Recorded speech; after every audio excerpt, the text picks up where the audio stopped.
నమస్కారం ETV news కి స్వాగతం. ఈనాటి ముఖ్యాంశాలు. ప్రతిపక్షాల వైఖరిపై భాజపా జాతీయ కార్యవర్గం తీవ్ర ఆక్షేపణ.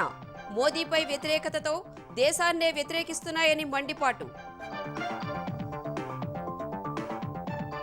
కేసీఆర్ ప్రధానికి స్వాగతం చెప్పకపోవడంపై భాజపా అభ్యంతరం.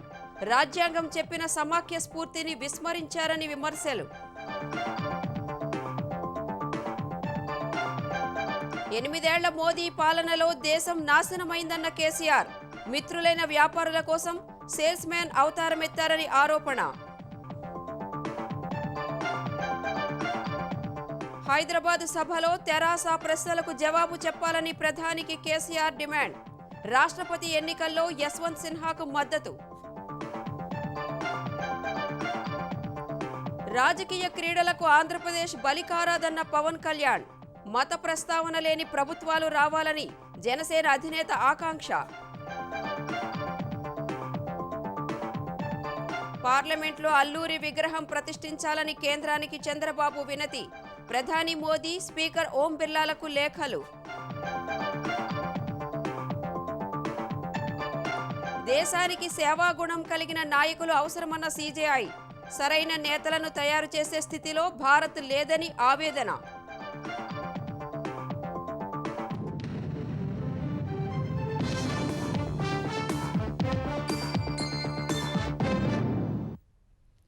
నిరుపేదలు, మహిళా సాధికారత కోసం మోదీ నేతృత్వంలోని కేంద్రం ప్రయత్నిస్తుంటే విపక్షాలు మాత్రం సొంత కుటుంబాల కోసం పాటుపడుతున్నాయని భారతీయ జనతా పార్టీ విమర్శించింది.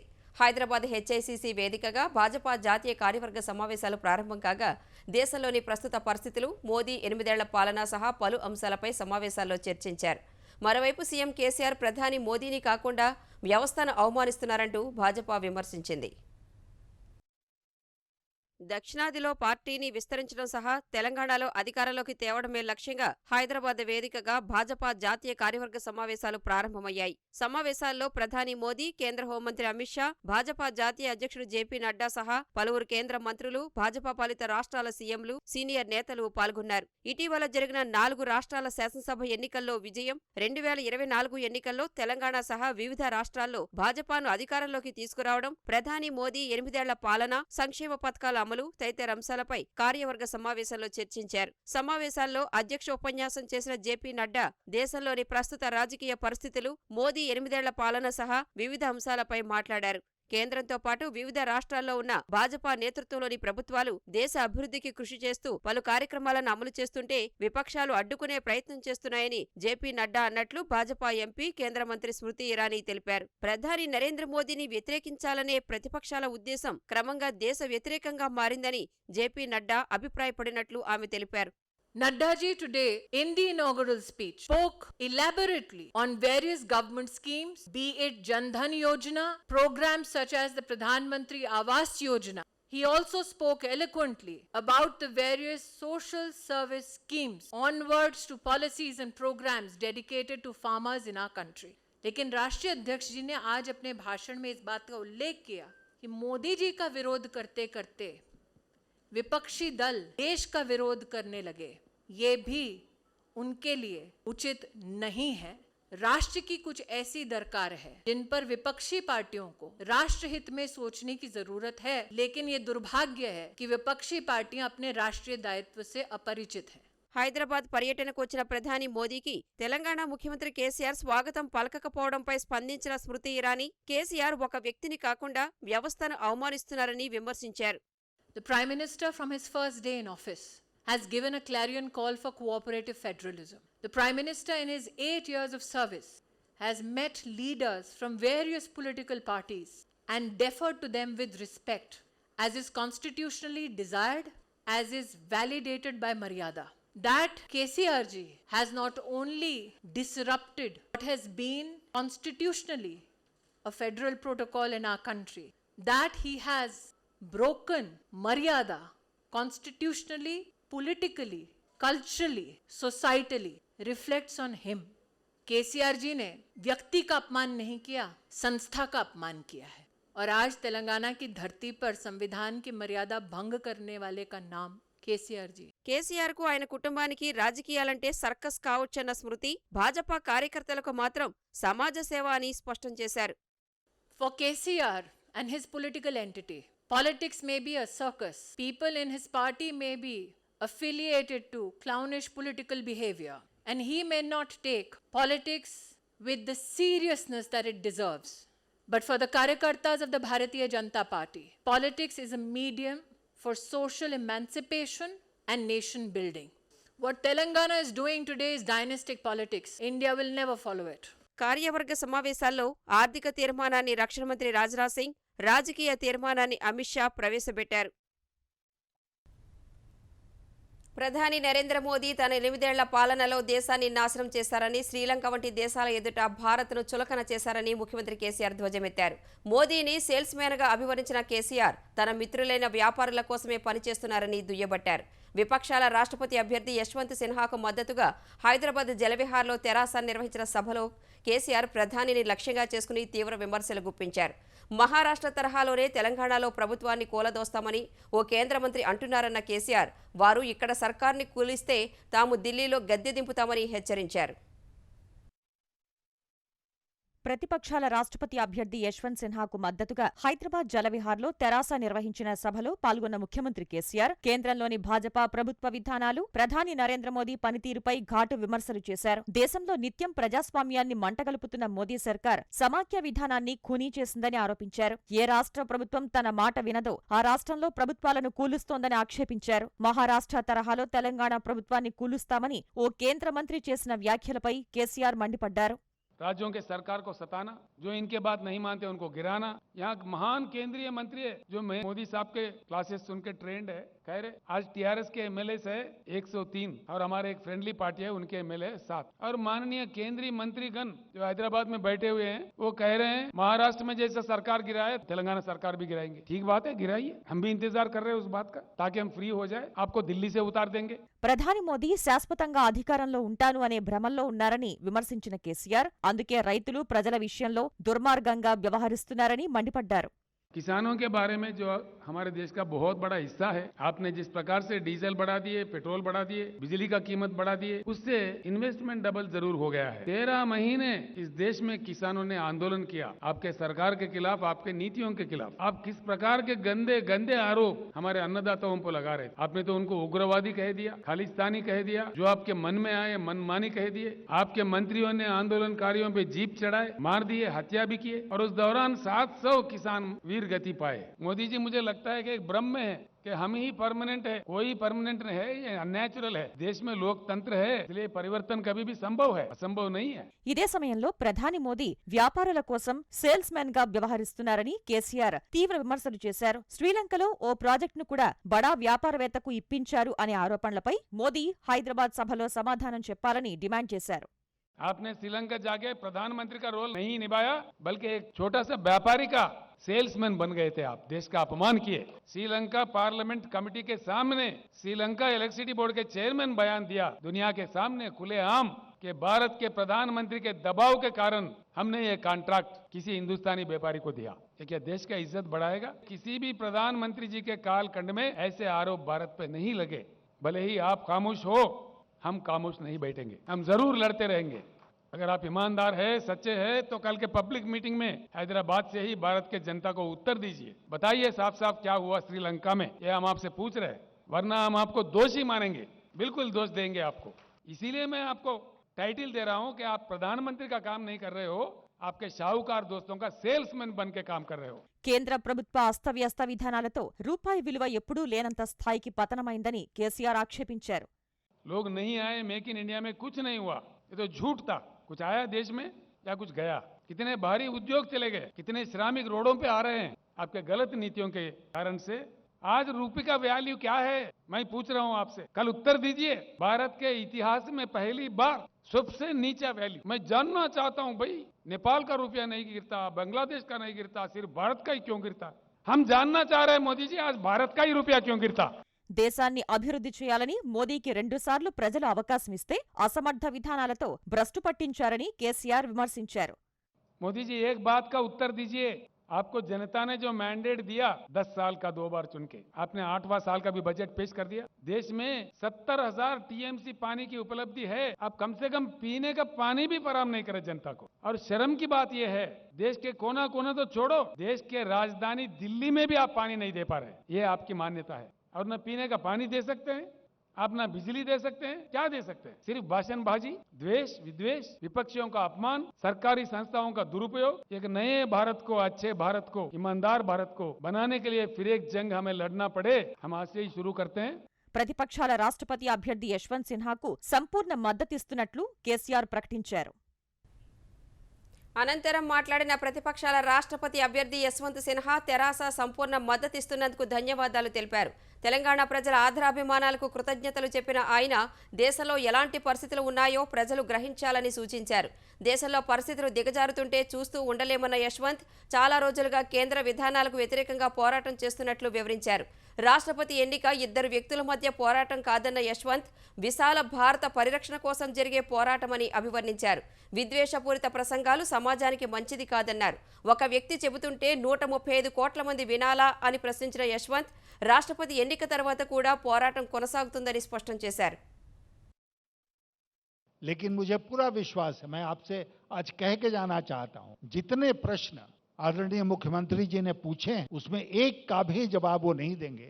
वो इसलिए नहीं जवाब देंगे कि उनके पास जवाब है ही नहीं। देश का दुर्भाग्य है। और मुझे पूरा विश्वास आज हो गया यहां आने पर हैदराबाद और आप सबका उत्साह देखने के बाद कि इस देश में लोकशाही को कोई हरा नहीं सकता। जब तक तेलंगाना है, जब तक टीआरएस है, तब तक हमारे देश में ప్రజాతంత్ర సురక్షిత. అంతకుముందు యశ్వంత్ సిన్హాకు హైదరాబాద్లో ఘన స్వాగతం లభించింది. ఈ ఉదయం రాయ్పూర్ నుంచి ప్రత్యేక విమానంలో బేగంపేట విమానాశ్రయం చేరుకున్న యశ్వంత్ సిన్హాకు ముఖ్యమంత్రి కేసీఆర్, మంత్రులు, తెరాస ప్రజాప్రతినిధులు ఘన స్వాగతం పలికారు. కాంగ్రెస్ సీనియర్ నేత వీహెచ్ కూడా విమానాశ్రయంలో ఆయనకు స్వాగతం పలికారు. కేసీఆర్, తెరాస నేతలతో విమానాశ్రయం లాంజ్లో కాసేపు సమావేశమైన యశ్వంత్ వారితో పలు అంశాలపై చర్చించారు. అనంతరం కేసీఆర్, యశ్వంత్ సిన్హా ఒకే వాహనంలో బయలుదేరి జలవిహార్ చేరుకున్నారు.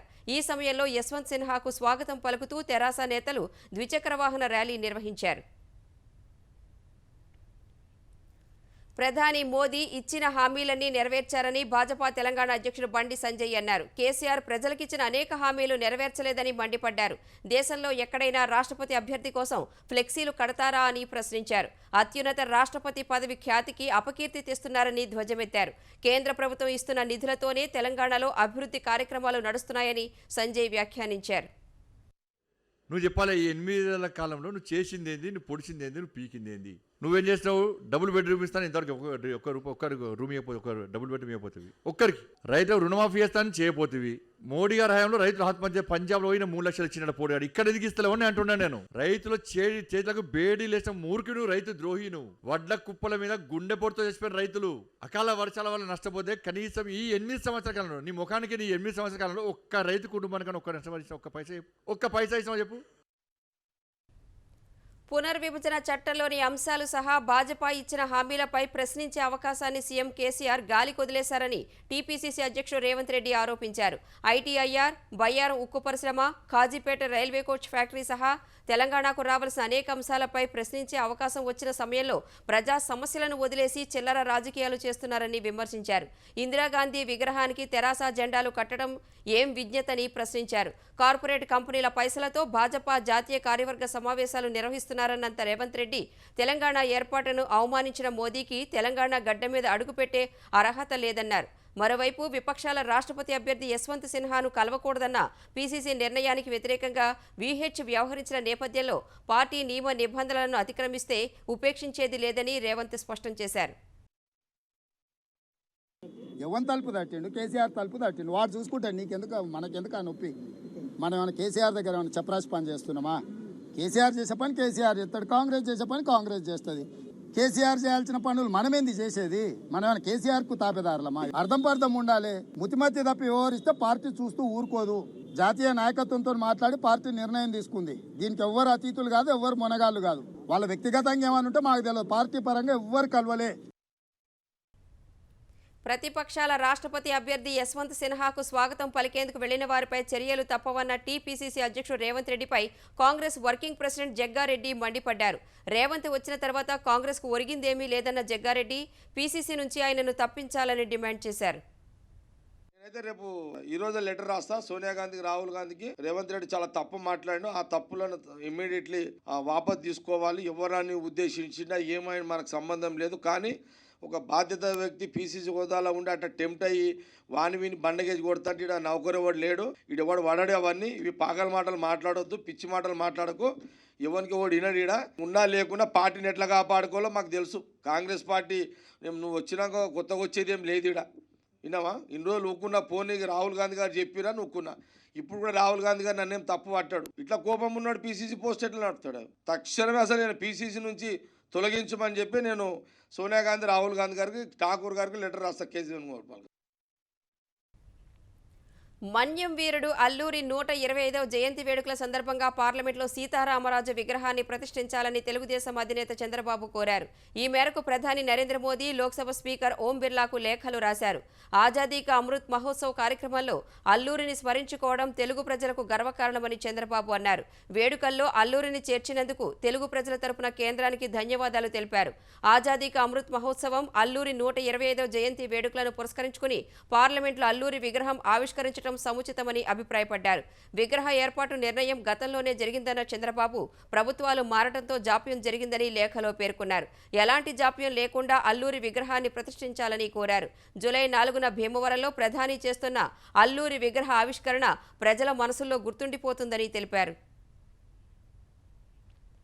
వైకాపా పాలనలో రైతుల కష్టాలు పెరిగిపోయాయని తెలుగుదేశం నేతలు ఆరోపించారు. కాకినాడ జిల్లా జగ్గంపేటలో తెలుగుదేశం ఆధ్వర్యంలో రైతు పోరు బహిరంగ సభ నిర్వహించారు.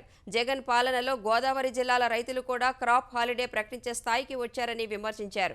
ఆంధ్రప్రదేశ్లో రైతు సహకార డైరీలు కష్టాల్లో ఉంటే ఆదుకోని సీఎం జగన్ 3,000 కోట్ల రూపాయలు అప్పులు తెచ్చి అమూల్కు సాయం చేశారని మండిపడ్డారు. జగన్ అనేక హామీలిచ్చి రైతులను మోసం చేశారని తెలుగుదేశం సీనియర్ నేత ధూళిపళ్ల నరేంద్ర ధ్వజమెత్తారు. ఆ రైతు భరోసా కేంద్రాలు రైతు దోపిడీ కేంద్రాలుగా మారినాయి అనేది వాస్తవం అని చెప్పి తెలియజేస్తా ఉన్నా. జగన్మోహన్ రెడ్డి గారు ఇవాళ రైతు ద్రోహి అని చెప్పి తెలియజేస్తా ఉన్నా. తెలంగాణలో ఉన్న ముఖ్యమంత్రి గాని మంత్రులు గాని చెప్తా ఉన్నారు, కేంద్రం ఎంత ఒత్తిడి చేసినా మేము మీటర్లు పెట్టము అంటే ఇక్కడ ఉన్న జగన్మోహన్ రెడ్డి వైకాపా ప్రభుత్వం కేంద్రం దగ్గర కాళ్ల మీద పడి రైతులకి మీటర్లు పెట్టి ఉరివేస్తామంటున్నారంటే ఇది రైతులకు ద్రోహం చేసినట్టు కాదా అని చెప్పి నేను అడుగుతా ఉన్నా. అగ్రరాజ్యం అమెరికా అభివృద్ధిలో ప్రవాస భారతీయులు కీలక పాత్ర పోషిస్తున్నారని సుప్రీంకోర్టు ప్రధాన న్యాయమూర్తి జస్టిస్ ఎన్వి రమణ కొనియాడారు. ఆధునిక అమెరికా నిర్మాణంలో భారతీయుల పాత్ర ఎనలేనిదన్న సీజేఐ సిలికాన్ వ్యాలీలో సగం అంకుర సంస్థలు మనవారివేనని కొనియాడారు. విశ్వమానవ సౌభాతృత్వానికి తెలుగువారు ప్రతీకలు కావాలని జస్టిస్ రమణ అభిలషించారు. ప్రపంచానికి ఎంతో మందిని నిపుణులను అందిస్తున్న భారత్ సరైన నాయకులను తయారు చేసుకోలేని పరిస్థితి ఉందని జస్టిస్ రమణ ఆవేదన వ్యక్తం చేశారు. అమెరికా పర్యటనలో ఉన్న సుప్రీంకోర్టు ప్రధాన న్యాయమూర్తి జస్టిస్ ఎన్వి రమణ అక్కడ ఇండో అమెరికన్ అసోసియేషన్ ఆధ్వర్యంలో నిర్వహించిన కార్యక్రమానికి హాజరయ్యారు. ఈ సందర్భంగా మాట్లాడిన సీజేఐ భారత్లోని వివిధ భాషలు మాట్లాడే వారి మేళవింపుతో ఈ కార్యక్రమం మినీ ఇండియాను తలపిస్తోందని ప్రశంసించారు. ఏకకాలంలో 2 దేశాల అభివృద్ధికి ప్రవాస భారతీయులు కృషి చేస్తున్నారని జస్టిస్ ఎన్వి రమణ కొనియాడారు. ప్రవాస భారతీయులకు అమెరికాకు మధ్య ప్రగతిశీల బంధం ఏర్పడిందన్న సీజేఐ దీని ఫలితంగా 2021 ద్వైపాక్షిక వాణిజ్యం $113 బిలియన్ చేరుకుందని గుర్తు చేశారు. Once upon a time, arriving in countries as the US, an ordinary person from rural or backward area could not even dream of leaving the shores of India. Now, the situation has totally changed. Today, the Indian diaspora in the United States has played an active role in building modern America. I am very happy to learn 50% of the business-to-business startups in the Silicon Valley are founded or funded or run by the Indians. This journey was made possible only because of your sheer hard work, passion and dedication. In your own way, you have helped to build 2 nations simultaneously. కార్యక్రమం ముగింపునకు ముందు తెలుగులో మాట్లాడిన supreme court ప్రధాన న్యాయమూర్తి ప్రవాస తెలుగువారిపై ప్రశంసలు కురిపించారు. విశ్వ మానవ సౌభ్రాతృత్వానికి తెలుగువారు ప్రతీకలని కొనియాడారు. స్వర్గీయ ఎన్టీ రామారావుతోనే తెలుగువారికి గుర్తింపు లభించిందని సీజేఐ గుర్తు చేశారు. తెలుగువారిపై గుర్రం జాషువా చెప్పిన పద్యాన్ని సీజేఐ చదివి వినిపించారు. తెలుగు వాళ్ళు ఏ దేశంలో ఉన్న తెలుగు భాష వాళ్ళని ఏకం చేస్తుంది. భాషతో పెనవేసుకున్నటువంటి విశ్వకుటుంబం మనది. భారతీయుల గురించి, ప్రత్యేకించి తెలుగువారి గురించి గుర్రం జాషువా గారు పద్యం చెప్పారు. కులమతాలు గీచుకున్న గీతలు జొచ్చి పంజరాను పట్టుబడను నేను, నిఖిల లోకమెట్లు నిర్ణయించను నాకు తిరుగులేదు విశ్వనరుడను నేను. విశ్వమానవ సౌరతత్వానికి మీరు ప్రతీకలు కావాలా? కులమతాలు అడ్డుగోడలను దాటుకొని మీరు ఇక్కడ చేరారు, దానివల్ల ప్రయోజనం లేదనేటువంటి విషయాన్ని మీరు గుర్తుంచుకోవాలా? ప్రపంచానికి అత్యుత్తమ నైపుణ్యం కలిగిన వ్యక్తుల్ని అందిస్తున్న భారత్ సరైన యువ నాయకత్వాన్ని తయారు చేసుకోలేక ఇబ్బంది పడుతోందని జస్టిస్ రమణ ఆవేదన వ్యక్తం చేశారు. భారతదేశంలో ప్రపంచ దేశాలకు కావాల్సినంత మంది వైద్యుల్ని, ఇంజనీర్లని, ఇతర వృత్తుల వారిని తయారు చేసి పంపుతున్నాం.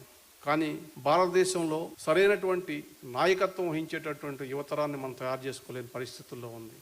ఇవాళ భారతదేశానికి కావాల్సింది వైద్యులు, ఇంజనీర్లు, న్యాయవాదులు ఎంత అవసరమో సమాజానికి నిజాయితీ కలిగినటువంటి, విశాల దృక్పథం కలిగినటువంటి, ప్రజాక్షేమం కోసం పాటుపడగలిగినటువంటి, తాపత్రయం కలిగినటువంటి, త్యాగశీలత కలిగినటువంటి, నిస్వార్థ గుణం కలిగినటువంటి నాయకులు కావాల్సినటువంటి అవసరం ఉంది. ఇండో అమెరికన్ అసోసియేషన్ ఆధ్వర్యంలో నిర్వహించిన ఈ కార్యక్రమానికి సిజేఐ ఎన్వి రమణతో పాటు భారత్ బయోటెక్ జేఎండీ సుచిత్రా ఎల్లా, తానా మాజీ అధ్యక్షుడు జయరాం కోమటి పాల్గొన్నారు. ఆంధ్రప్రదేశ్ను రాజకీయ క్రీడగా భావించే నాయకులను అడ్డుకుని తీరుతామని జనసేన అధినేత పవన్ కళ్యాణ్ స్పష్టం చేశారు. జనసేన మహిళా విభాగం వీర మహిళల శిక్షణా కార్యక్రమంలో పవన్ పాల్గొన్నారు. ప్రస్తుతం రాజకీయాల్లో పురుషుల ఆధిక్యమే ఉందని, జనసేనలో మహిళల్ని చైతన్యవంతుల్ని చేసేందుకు చర్యలు తీసుకుంటున్నామని అన్నారు. మత ప్రస్తావన లేని ప్రభుత్వాలు రావాలని పవన్ వ్యాఖ్యానించారు. ఒకరి భాష, యాసను గౌరవించాలన్న పవన్ ప్రాంతీయతను గుర్తించకపోతే జాతీయవాదం రాదని స్పష్టం చేశారు.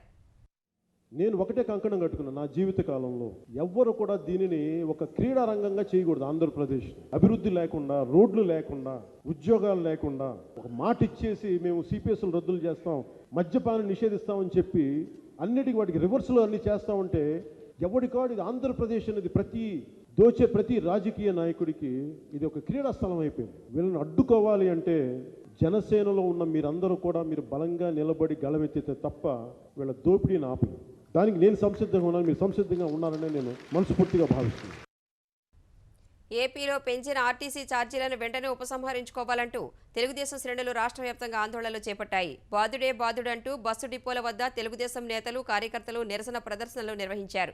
విశాఖ జీవీఎంసీ వద్ద భిక్షాటన చేసిన తెలుగుదేశం నేతలు వైకాపా 3 ఏళ్ల పాలనలో 3 సార్లు ఆర్టీసీ ఛార్జీలు పెంచి సామాన్యుడు బస్సెక్కాలంటే భయపడే పరిస్థితి తెచ్చారని మండిపడ్డారు. అనకాపల్లి ఆర్టీసీ కాంప్లెక్స్ వద్ద మాజీ ఎమ్మెల్యే పీలా గోవింద సత్యనారాయణ నేతృత్వంలో ఆందోళన చేపట్టారు. శ్రీకాకుళం జిల్లా నర్సన్నపేటలో మాజీ ఎమ్మెల్యే బగ్గు రమణామూర్తి ఆధ్వర్యంలో నిరసనలు చేపట్టారు. ఒంగోలు ఆర్టీసీ బస్టాండ్లో బాదుడే బాదుడు అంటూ కరపత్రాలు పంచారు. మార్కాపురంలో మాజీ ఎమ్మెల్యే కందుల నారాయణరెడ్డి ఆధ్వర్యంలో ఆర్డీఓ కార్యాలయం వద్ద ధర్నా చేపట్టారు. పొదిలిలో రహదారిపై బైఠాయించి నిరసన తెలిపారు. నెల్లూరులోని ఆత్మకూరు బస్టాండ్ వద్ద నిరసనలు చేపట్టారు.